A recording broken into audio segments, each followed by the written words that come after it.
Welcome back, man. This is another episode of Streams. This is episode 41. It's been a busy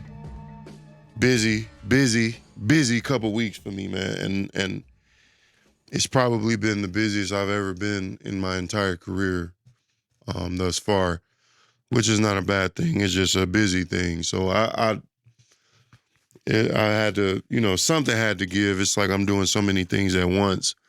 It's hard to stay on top of everything. I had a client in from LA. We've been working on her album, trying to finish her album. I believe she's going home today. I don't even know anymore because she extended her stay the first time she was supposed to leave. So who knows? But we've been in the studio day in and day out up until like 3 or 4 days ago when she finally decided to take a break.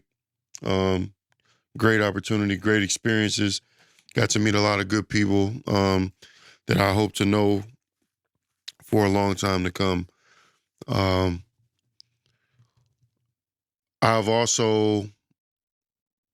been doing a lot, man. I got back to making beats last night or yesterday morning for the first time in a long time. I got accepted into an art auction.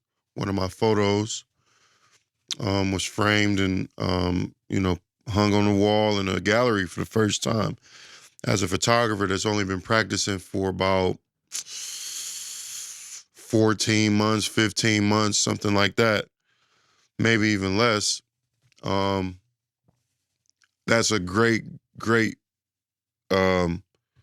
stride for me. It's a great accomplishment that I feel like I've made in a field that I'm brand new to, but I'm in love with just as much as this music thing. I've done a couple more interviews. Well, I've done one more interview since the last episode of Streams. I have not yet put it out. And another great, exciting thing is that my podcast is back. Not the whole crew. It's only 3 of us now. It was originally 4. And for those of you that don't know, for like the last 6 years, I've had a podcast called The Gods Are Watching, The Gods Are Watching podcast. It started in 2018 and it lasted all the way up until like 2022. And we haven't done an episode in about 2 years or something like that, 2 or 3 years. So we started back last week or the week before. One morning we just came in here and locked in, but this time it's on video because before it was only audio. We've tried video before, but we didn't have the capability. We didn't have the cameras before. But we have, we've accumulated a few things now. So we have some cameras. We have some know-how now. And it worked out great. I think it looked good. I think we had a great discussion despite us being gone for almost 2.5, 3 years. It was dope, but hopefully we can do it more. We're not going to commit to a weekly thing because we're not really in a position to be able to do that right now. But, we might be doing another episode this week. I have to check with them and see. Hopefully we can get in here tomorrow and do one. I'll hit them up today. But I got a lot of things going on is my point. Between photos, this show, my interview show, my T-Gar podcast, the Guys Are Watching podcast. I have a lot of things going on, and then you have the studio. And this is what I dreamed of. This is exactly what I thought it would look like once I started this channel. And then you mix all of that in with me being a father, having to help with homework, cook, clean, drive, get people dressed, all of that type of stuff. And in the meantime, trying to find me a wife, nigga. So I'm fucking busy out of my mind. But like I said, when I started this channel, I believe if you look at the description of this particular channel, I mentioned all of these avenues and how they would all come together under one umbrella. So I'm proud of my work. I'm just busy and I'm tired, but I love it. I love it. But anyway, man, like I said, this is Streams episode 41. Today I wanted to talk about, I wanted to redo episode 39, which never came out. because I did it and I was not satisfied with the um whoa.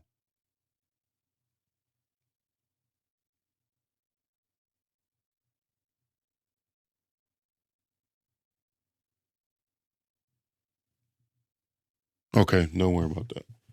Sorry, I was reading the email. It's a pretty important email. Anyway, uh yeah, I did this same episode, this same topic in an episode a couple maybe a month ago, and I was not satisfied with the execution of it. I was very very sleepy. My voice was just, you know, my voice was bad. I could barely keep my eyes open, and I was trying to power through that and do it anyway, but I wasn't satisfied with it ultimately. So here we are. I'm redoing the topic. We're talking about digital media versus physical media, licensing, and the concept of owning what you purchase or the lack thereof. Um, I'm a big I'm a big supporter of the idea that we need to go back to physical media. The motivation comes from music mostly, right? Movies is a big one too for me, but music is the biggest. As a musician and as a big giant fan of music, I I enjoy collecting music. I enjoy collecting art in general because it has value to me. Whether it's visual,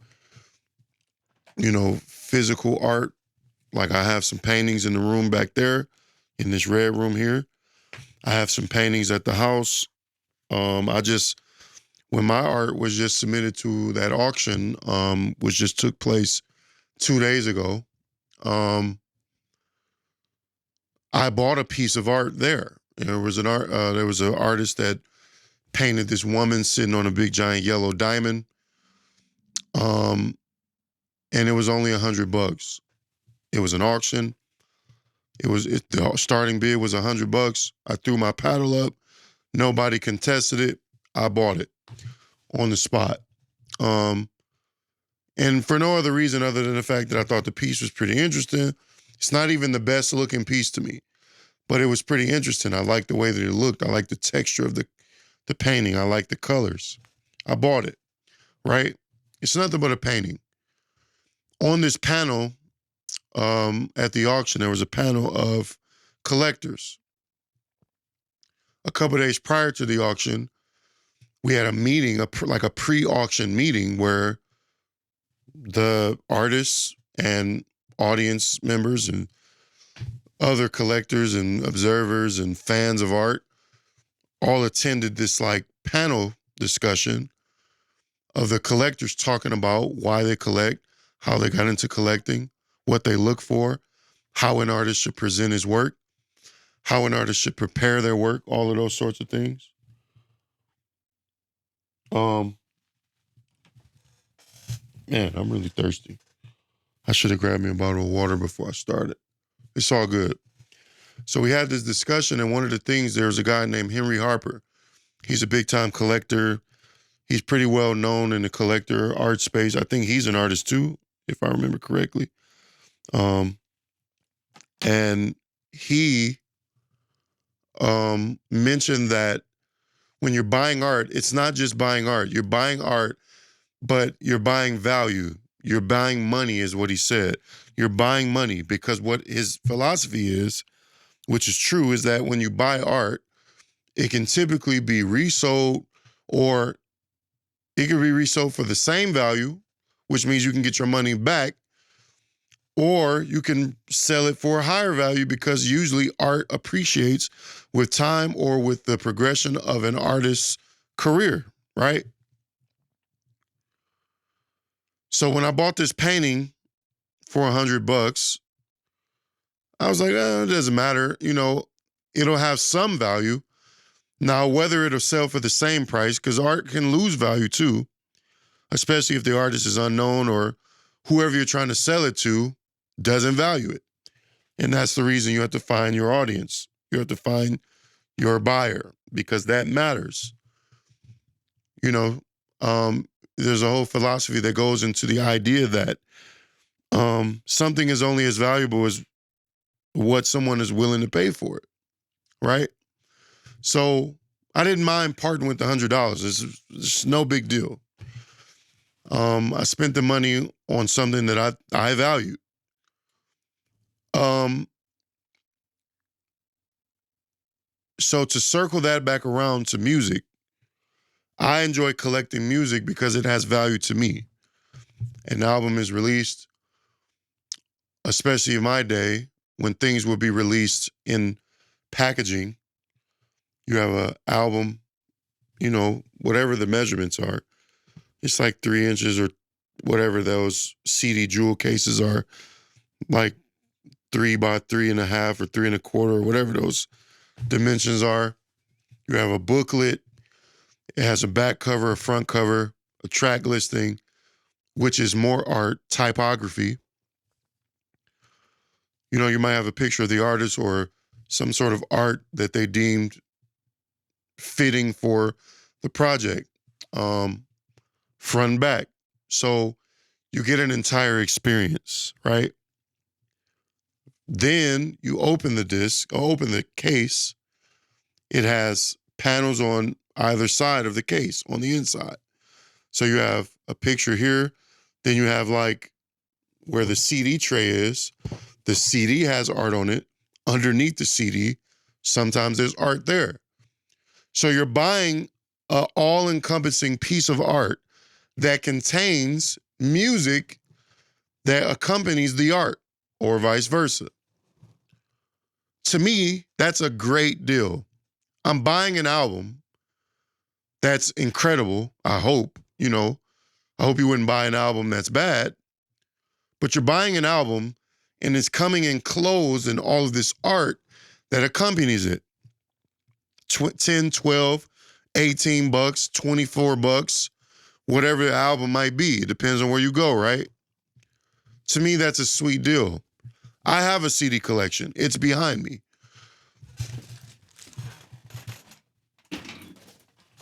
Just for shits and giggles,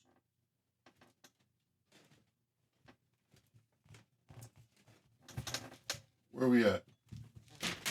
So this is not something that I bought off of the shelf. This is something that I acquired over time. This is the Watch the Throne album. Look at this packaging. This is what art is. This is what art looks like. This is an album. It's gold. It doesn't look like a typical CD case.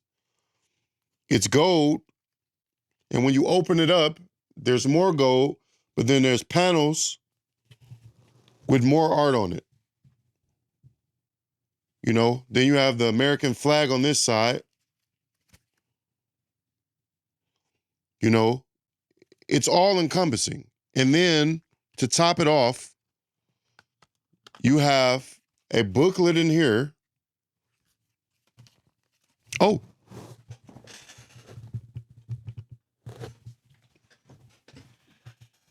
So this CD is all scratched to hell. This is not my CD. I got this from someone after the fact.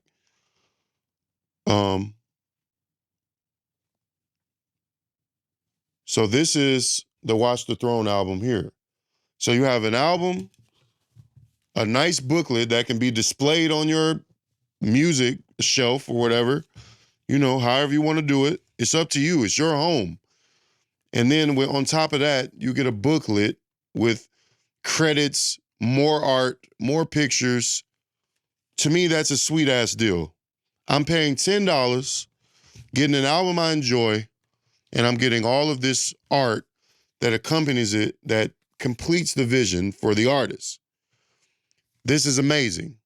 I come from a time where everything was released in its own unique way like this. Some albums just look like jewel cases.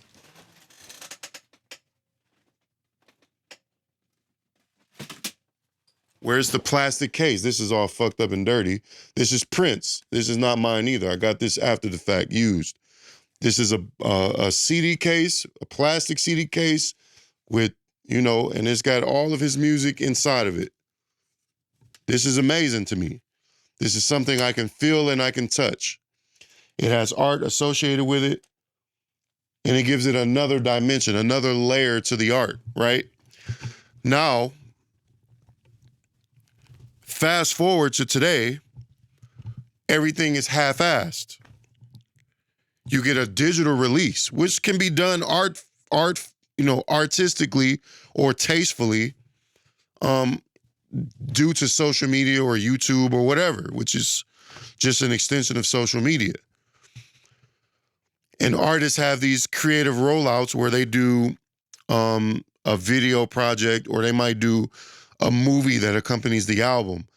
Now, I will say, currently, technology provides those avenues, whereas back in the day, the video aspect wasn't as accessible. You just had to watch MTV, BET, VH1 to catch the video or whatever, or buy a VHS or something like that. Like when Thriller came out, it was an experience. And at the time, it was the most expensive music video of all time. And it broke the world because it was so unheard of in that way. Michael Jackson is a trailblazer in the fact that he was the first to do a lot of videos in the first place. And him and many other artists, but he comes from the generation that were like the first to do real music videos. Follow me. I'm piecing it all together. To me, art is so important because it's like the spice of life. It's like the thing in life that we all get to experience or not. That kind of gives it meaning. It gives us some sort of connectivity as well. You can make a piece of art that might mean nothing to one person, and it might mean the world to another. I was in the art auction the other day, watching all these pieces be auctioned off, and they were taking pieces off the wall that were like beautiful, amazing pieces of work. And I was gushing over them. And then they would bring them up and say, okay, can I get 250? Can I get 300? Can I get 400 for this piece? And while I'm looking like, man, if I had the money, I'd snatch that shit right now. Other people were kind of just like, art is subjective in that way. But art, I think, is needed. It does a lot of things, especially in children. When children look at art, it promotes some sort of cognizance. It promotes brain development. Their recognition of patterns. It increases brain health and brain development. In people, I think it inspires. I think it relieves. I think it breaks up monotony. It's so many things. It allows people to decorate their space and express themselves. Self-expression is important for people. We're all human beings. There's 8 billion of us alive right now. And all of us, well, not all of us, but a lot of us seek individuality. And we find individuality through art, right? Let's take it back to the music. This is one of the ways that musical artists seek individuality. The way that Jay-Z and Kanye West package this album is different than the way Frank Ocean might package his, or A$AP Rocky or Michael Jackson might package theirs. It's art. For $10, I could go to the store and acquire this and put it on my shelf, and I can have a collection, which might appreciate over time. Because when these things are not available anymore, let's say 20 years from now, Watch the Throne is already 14 years old. 20 years from now, if I had an unopened, a mint condition version of this album wrapped in plastic on my shelf in 2044, this album will be almost 35 years old. Someone might see this and say, dog, I remember my dad used to play this album. How much do you want for it? Now, a CD that I bought for $10, $12, I could potentially resell for $300, $400. It happens every day. Go to a website called discogs.com or .net, Discogs, Discogs. Go there and look. Mostly it's vinyls, but CDs are being sold at, a boosted rate because this is art and it's physical and you can touch it.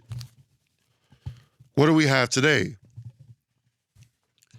We have art that is being released digitally that you cannot touch, you do not own it, and you will never own it. The record labels and the streaming services, starting with Napster or the peer-to-peer, the P2P clients like Kazaa, BearShare, Morpheus, all of those things.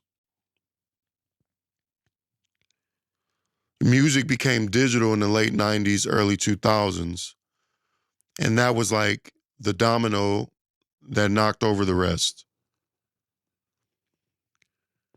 Napster went through their lawsuit, and it brought the idea of transforming music into a purely digital thing that is being distributed amongst the people for free. And it became a national, worldwide, whatever, universal discussion where we started discussing the morality, the legality of this new frontier that we call the internet in its use of spreading music or art. See, at that time, music was very heavily still on the shelves. It still had value. People still wanted it. People still went to the store, spent their dollar to get the albums that they enjoyed from the artists that they patronized and the stores that they patronized. So Napster was a disruptor. Napster came in and said, well, we have the internet and computers now where this stuff can be digitized and distributed however we want to. And it introduced a new dynamic to this music thing.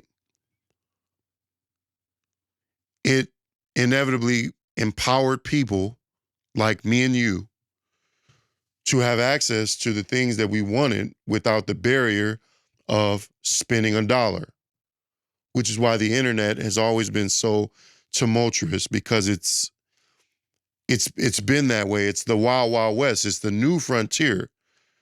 It's like running liquor during prohibition. Music became accessible and you can get whatever you wanted. I had a field day. My cousin got a computer. He allowed me to have access to it. And by way of that, I found out about so much stuff.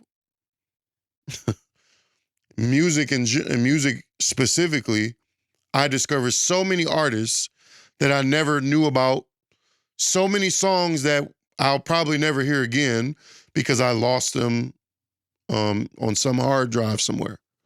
They might be somewhere. I got hard drives everywhere. But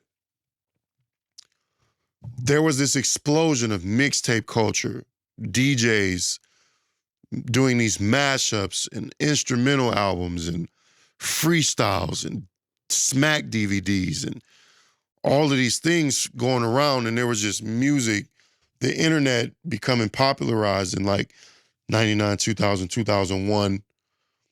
There was this explosion and new availability of music. But because of that, because there's so much available, because it's so accessible, it devalued this. It devalued it. Because now I can go on BearShare, Morpheus, Kazaa, and type in Watch the Throne, and I could download it for free. I can still do that now, but it's a little harder to do, and you have to be a little more in the know to do that. I'm in the know. The average person is not in the know. The average person has never really been in the know. Follow me. We're at this place now, this weird place where there's this tug of war happening where the artist is fighting for real estate. They're fighting for market share. They're fighting for visibility. They want their art to be felt, not just heard. And I'm talking about specifically music artists. They want their art to be fully realized. And it's hard to do that in a digital world where we've landed. It's hard to do that when we've digitized everything and we've taken the physicality out of our art. Which is why, to circle back to the auction that I went to, I really appreciated being in that space. I knew very little people there, but I felt like I was at home. It felt right. I didn't feel out of place the way that I feel everywhere else in the world. Everybody in the room was eclectic, weird, on the fringes of society, quote unquote. Everybody in the room was mostly empathetic because that is what art breeds. In order to create art, you have to first consider how the person across from you may feel. How would they feel about this art? How would what I am doing affect them in their day? How will it inspire them? Everybody in the room had some sort of perspective that might be considered different from the norm because they are artists or they are consumers of art, which requires a different type of perception in itself. So when you talk about photography or painting or collaging or sculptures, people that practice those things and people that partake in those things or consume those things, collect those things, they all kind of come from the same cloth. They all kind of walk around the world with the same vision because it is, I don't know. I don't know.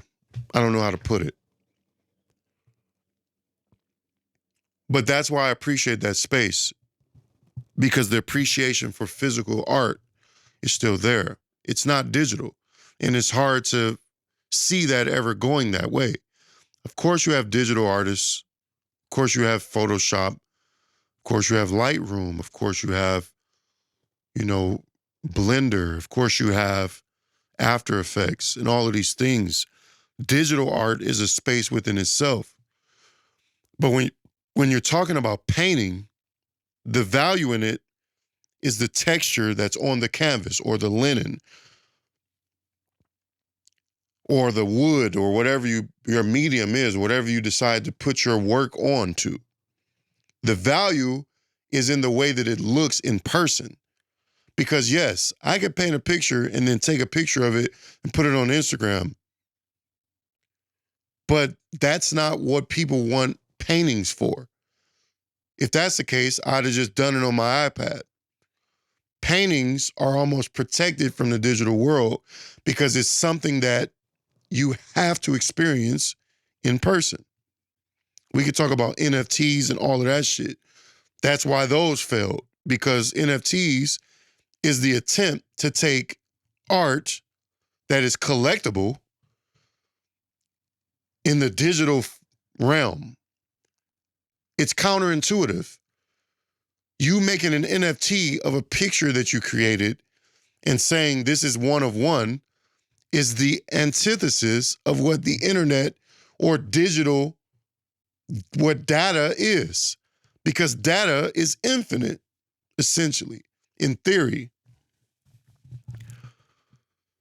That's why, like, I go to art museums or, you know, whatever all the time. I'm a photographer. So when I go to these places, they're beautiful. I like to take pictures. In a lot of these spaces, they don't allow you to take pictures. As a photographer, I say, why? But as an artist, as a art or as a fan of art, now that I'm thinking about it, I understand why. It's because if you digitize this art, you are essentially being counterproductive to what makes it valuable in the first place. A lot of these physical media artists don't believe in the internet. So they will request through the art gallery or the museum itself, please do not allow my work to be photographed, because they don't believe in that, because they know usually when people are taking photos, it's going to be immediately digitized and uploaded to be enjoyed that way. But these artists don't want their work to be enjoyed that way. Follow me. I'm trying my best to get through all of my bullet points. So they won't allow their work to be photographed because they want their work to only exist purely in the physical form where we deem it to be real. This is such a heavy, densely loaded topic because where we're headed now, this is such a transitional time in history, and I can feel it in my bones. I'm a millennial or whatever you want to call me. I've lived through a lot of transitions. No pun intended. But I've lived through the 90s into the late 90s, early 2000s when the internet became widespread. I watched music go from this thriving industry to this industry that is on its last leg, trying to figure out how to stay relevant and profitable. I've lived through the transition of going through the terrorist attacks of 9/11, where the world changed and its idea of security has changed. I went through the transition of the early days of the internet when it was the Wild Wild West and mostly unregulated to the social media era and where the internet of old is dead. It doesn't exist anymore. It's over. And this new internet that has taken its place seemingly overnight is much more regulated. There's bumpers, rules, and regulations everywhere. I went through another transition where things that were socially unacceptable are now socially acceptable.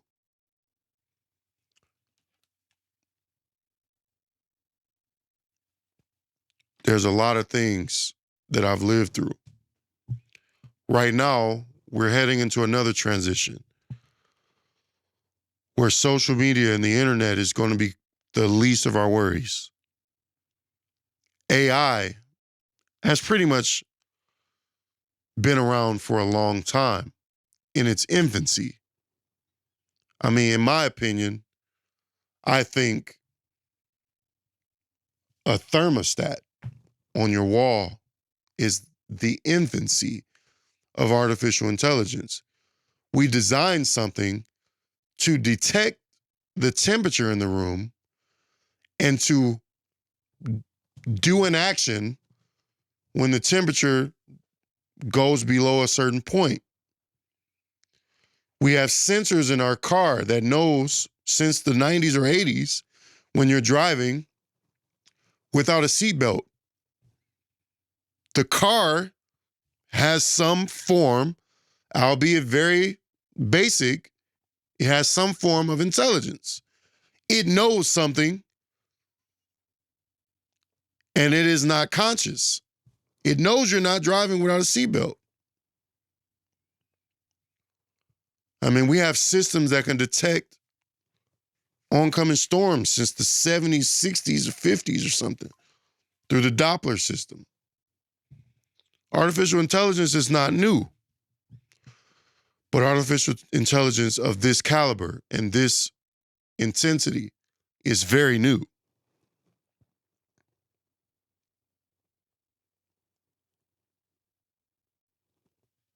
Um, Sorry.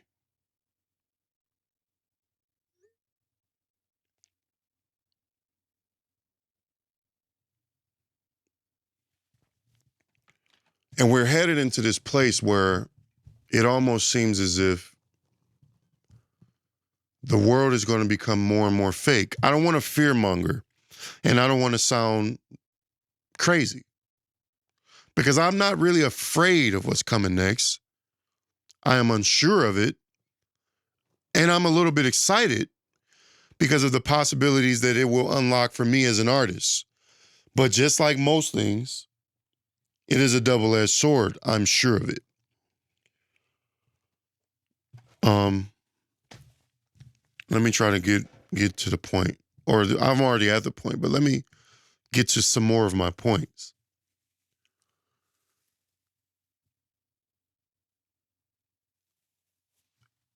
We are in this place where it almost seems like these companies that we patronize every day want us to be comfortable with never owning anything else again. Just to relate it to something that has been around for much longer, property taxes. I'm sitting in a house now that is owned by my family, by my cousin, and one of my friends. They own the house. But the way that America, I can't speak for any other country because I've never lived there. The way that America is set up is that you never own a house. There's no such thing. You can own the house, quote unquote, for as long as you can manage to pay the taxes on it. And if you cannot do that, then the house will not be yours. I don't know about you, but that is not what owning something means. To me, it just sounds like a fancy way of saying you're leasing something.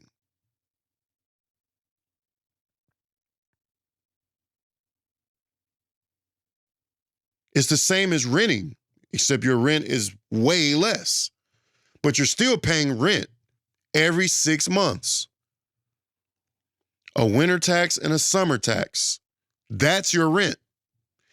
Now, it's very much cheaper than rent, but if you don't pay it, I guarantee you they're going to come see about it without fail. I'm a big gamer. I will always be a gamer. I don't give a fuck how old I get. Until these hands work, until these hands stop working, until arthritis takes over, I will be a gamer. I guarantee that. It's just more art. Games are art. Literally. I love art. All of it.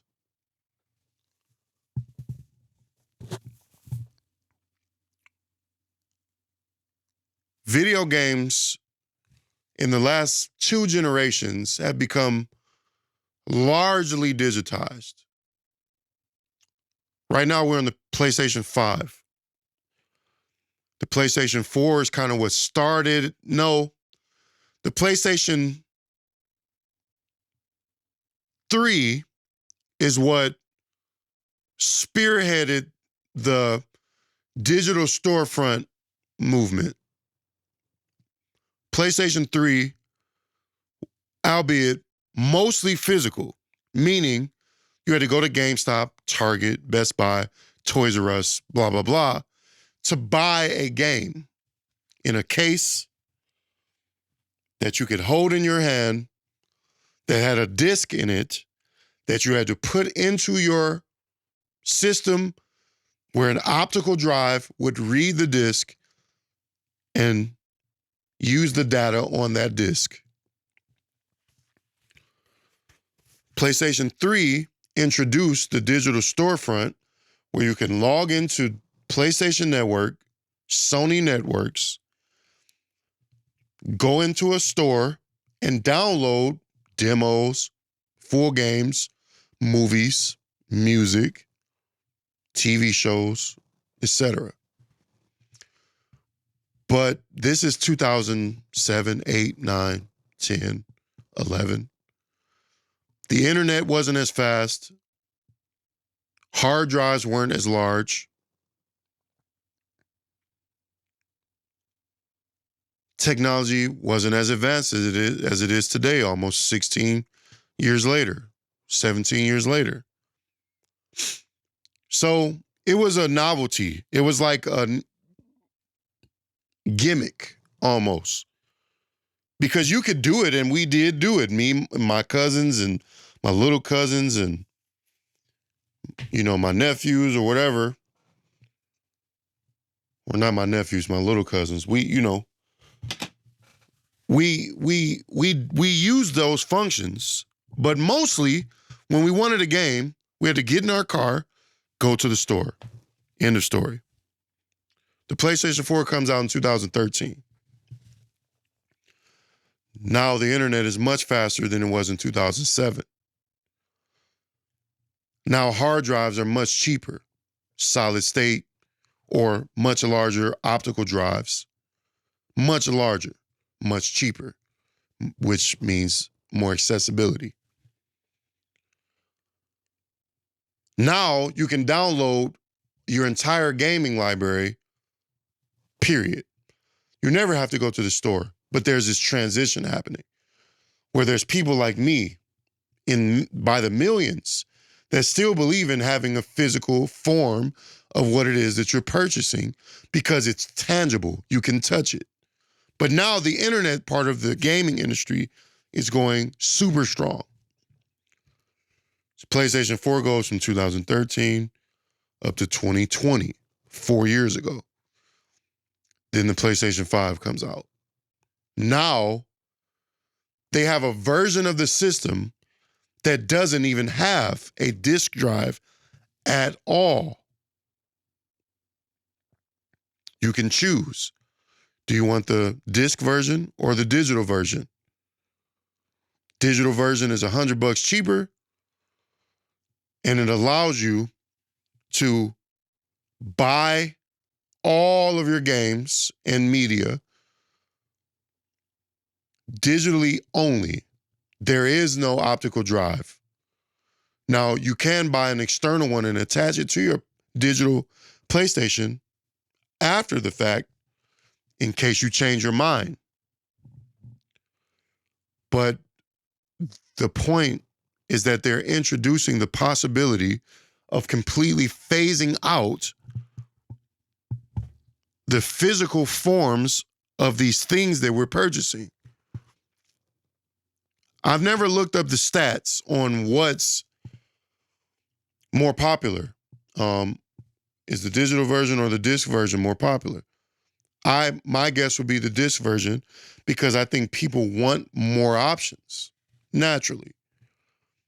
But I bet you that digital version is not far behind, if I'm right at all. Fast forward to these things that are going on today or in the last couple years. I've read a few stories. PlayStation has been in trouble because they have this licensing agreement. It's Sony. They're a movie studio in themselves. But they have these licensing agreements with all of these other companies to include their media on their platforms. Because Sony, the PlayStation Store, does sell movies, TV shows, animes, pictures, all kinds of stuff. And in order to sell these things, they have to get permission from the rightful owners like Warner, Universal, Comcast, NBC, or whoever it is that owns the rights to these IPs. Sony sold the licensing deal. They sold the licenses to movies, TV shows, to us, the consumers, for whatever it was. You could download and own, quote unquote, a TV show and download it to your PlayStation or to your account, right? To be accessible all over the place from all of your accounts or all of your devices. Here's the thing with licenses. They expire.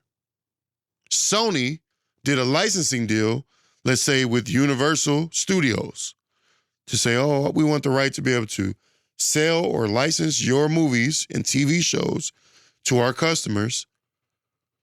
But it's almost as if they lack the foresight that these things would expire. So a person like me buying a movie from their servers for $7.99, $9.99, $11.99, I'm owning the 4K version of this movie that I like. But the license is only good for 12, 13 years. Whatever these studios decide, whatever these companies decide. I'm not privy to this because I'm not reading the fine print. I buy this movie and I'm watching it every year for a decade plus. And one day I get on my PlayStation and the fucking movie is gone. The movie's gone. Now, as a customer, I feel slighted, cheated. I feel like something has been stolen from me because I felt like I owned it because it's been here for all this time. No. You never owned it. The same is true for video games, and I'll prove it. Now, the thing about going to GameStop, spending your $59.99 on your version of NBA 2K, is that you have the disc. It's in your hand. So if the world ended, the internet stopped existing today, your PlayStation will still work as long as there's power, but you can generate your own power with a generator or, electricity does not belong to the government. Electricity can be conducted with conductors, right? So as long as you can provide power to the machine that can play this media, you'll be able to play your NBA 2K because you have it. But if you buy something via the internet and then the internet ceases to exist, slim chance, but if the internet ceases to exist today, you will never see it again. Right? So we made this transition from the PlayStation 4 or 3 to the 4 to the 5, where this digital gaming industry thing is becoming more and more prevalent. We assume like, oh, because I spent $59.99 or $69.99 on a video game, when I bought the physical version, I owned it forever. I assume that when I buy the digital version, the same is true there. No. Even if in the verbiage, it says that you own this digital game perpetually, it still depends on the servers that these games have to be hosted on. If the servers go down, your product goes down. It's all dependent on some external source as opposed to physical media. This thing would have to disintegrate for me to lose it. It would have to break. I would have to lose it. But even still, it still exists if I lose it. How about the resale industry, the resale aspect of owning something?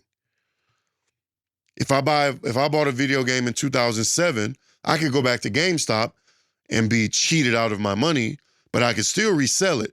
If I bought a game Tuesday for $59.99, I could come back Wednesday and they would probably give me $30 for it.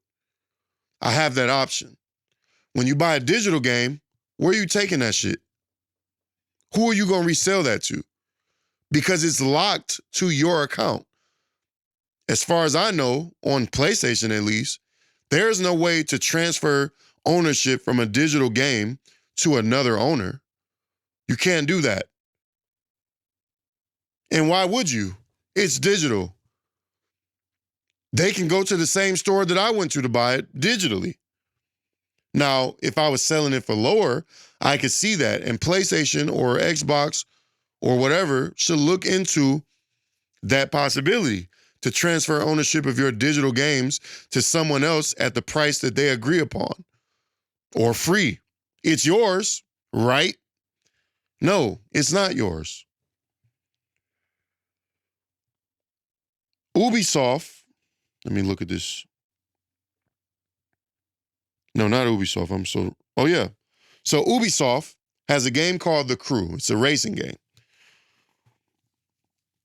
As of March 31st of this year, that game was removed from people's digital libraries. This is a game that people purchased with their real money. It was removed from their libraries as of March 31st. It says Ubisoft warned users in advance some players were still disappointed to see the game disappear from their libraries. So a game that I bought with real money, you have the ability to take away from me because you no longer can host the game on your servers, or because the game is now defunct because it has no support, it has no customer base, it has no player base. So you're delisting it for whatever reason. And now I am losing the ability to have access to this game that I paid for with real money that I worked for. Man, life is a dream. All of this shit is fake. Everything is fake. It doesn't matter. Everything is a social construct. You know, the idea of ownership is a social construct. What does owning something mean? Because we're all perishable. We all die. Owning something, besides the ability to pass it down to your kids, really means nothing because we all will die. Nothing lasts forever. Ownership is a illusion. It's an illusion. But here's another example. Forza Horizon 4, another racing game, will be delisted from Microsoft stores and Steam, the computer gaming digital storefront, on December 15th, 2024, due to licensing and partner agreements. That means, in so little words, so many words, that Microsoft made deals with companies to use their logos and things in their video games for a limited amount of time. This game came out in 2018. So I'm assuming that they made the deal in 2018 or maybe 2017 prior to its release to be able to use it for a set amount of time. The time is up in December. So now, because this game is riddled with car brands like McLaren, Chevrolet, Ford, Saab, whatever, or they have companies in the game like Red Bull or wherever, people that have racing divisions and stuff like that. Now that those licenses are expiring, they have to stop selling the game, which means I no longer have access to it. Or how about when you get on streaming services like Apple Music, Tidal, Spotify, you will have a song in your playlist. You're streaming this song, and then all of a sudden one day you get on and it's grayed out and you can't play it anymore. And it'll say this song was removed from our platform by the request of the record label or something like that. Now a song that you've grown to love, you've been listening to for years, has literally been taken from you and you no longer have access to it. Now, It's to be expected when you're talking about Apple Music, Spotify, Tidal, YouTube Music, Amazon Music, blah, blah, blah. Because everything on those websites are being licensed to those sites by the record labels or the independent artists themselves. And once those licenses expire, so does your access to it, as opposed to iTunes or Google Play Store, where you go and buy music with a dollar amount and you get to download it to your devices. But here's where shit gets even weirder. On Apple Music, or on iTunes, I'm sorry, I just read, I'll read it now. Here it is on my phone. Apple Music randomly deletes my music. I woke up this morning to find that Apple Music had randomly deleted some music from my library. The album was still there, but it was just the header image and description. All the songs were gone. It was an empty album. This has happened in the past as well, but only with imported files open into Apple Music as far as I'm aware. I don't know if it deleted my other music at all, but it's super annoying to have to deal with, and this is very erroneous activity.